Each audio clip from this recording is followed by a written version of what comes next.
Hi there. Hi. I just thank you so much for that. I just wanted to say that this was a really amazing experience, one global sensation. But I've been feeling, um, because of the type, maybe I've just been really busy at work and have had more anxiety than usual. And unearthing certain fears that I see, and these sensations just come up so strongly in the middle of my work. I mean, when I'm in that space, I do not welcome it. I just kind of push myself, persevere through it. We're saying we practice what we are. I'm just where does it go from there? There isn't really a purpose to this exploration in a sense. It's not really in order to relax the body or to get rid of. It's certainly not in order to get rid of anything. That's for sure. But it's really more. We come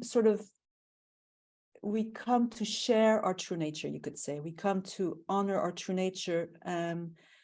And so for some of us, it's still a discovery. For some of us, we come because we sort of have an intuition that there's something more or less. There's something more to me, or there's something less to me, one or the other. Yeah. And it's an exploration that engages the mind and the body, and that it's a great adventure. That's this discovery, and takes a long time to really sort of percolate through and through our experience, to really sort of realize our true nature. It takes a lot. It's never ending, this process. But so in this exploration, and particularly here, because we focus more on the tactile sense, we go to the body because the body is uncluttered by thoughts. So it's a little bit more innocent, the body, but in the body there's our whole pattern. The whole story of Janice is imprinted in your experience of your body. In other words, all your habits, all the ways that you in particular have of holding yourself separate, of protecting this Janice, or asserting this Janice, or all, and this is all innocent. There's no judgment in this, but some of it might relax a great deal when you begin to welcome it, as we do here, and some of it will just let go because it's not really functional, it's not really useful.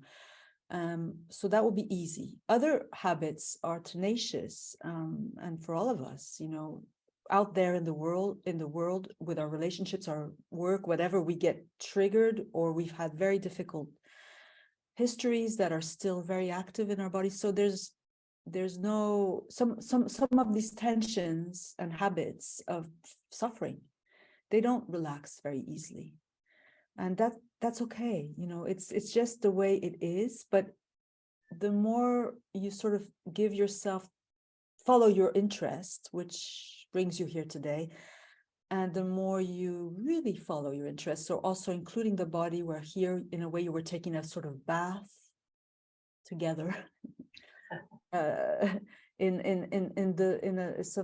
quality of openness, a quality of listening, we could say. We're taking a bath of listening, and the more we do that, the more we allow the tensions, the seeming obstacles, to really surface. And when they really surface, they cannot do anything other than to continue to surface to their dissolution and openness.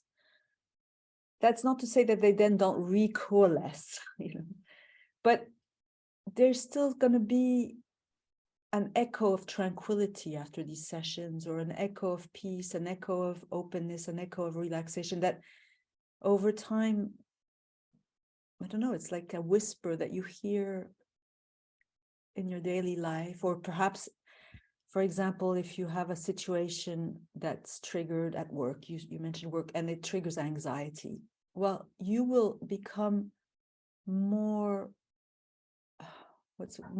able, for lack of a better word, to allow anxiety to really surface, and even you won't have that word, that label for it so much. You'll be more interested in the intensity and raw experience of this so-called anxiety. Maybe less quick to label Yes. and divide, which we all do it, you know, and Yes. it's really about living more in the tactile sense, because the tactile sense is innocent and more in the now and freer of Mhm. I referring understand. to the me, you know, like when you're just with the raw tactile sense, you're like a sort of innocent and like a child. It's this habit of we always know what we're feeling and doing and thinking, and when actually we don't know, we don't have a clue, you know. I mean, we do know some things, but here I think we renew with this not knowing, so that true knowing can be revealed, the deepest knowledge, which is unspeakable in a way. It's just revealing.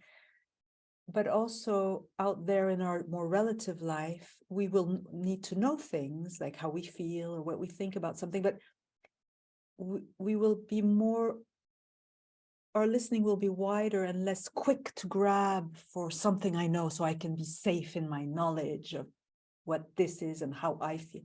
So we still know things, but it won't be so much in service of security or defending or asserting. It will be something else, which still will have to do with the person that we are, but maybe a more essential, freer sense of our personhood.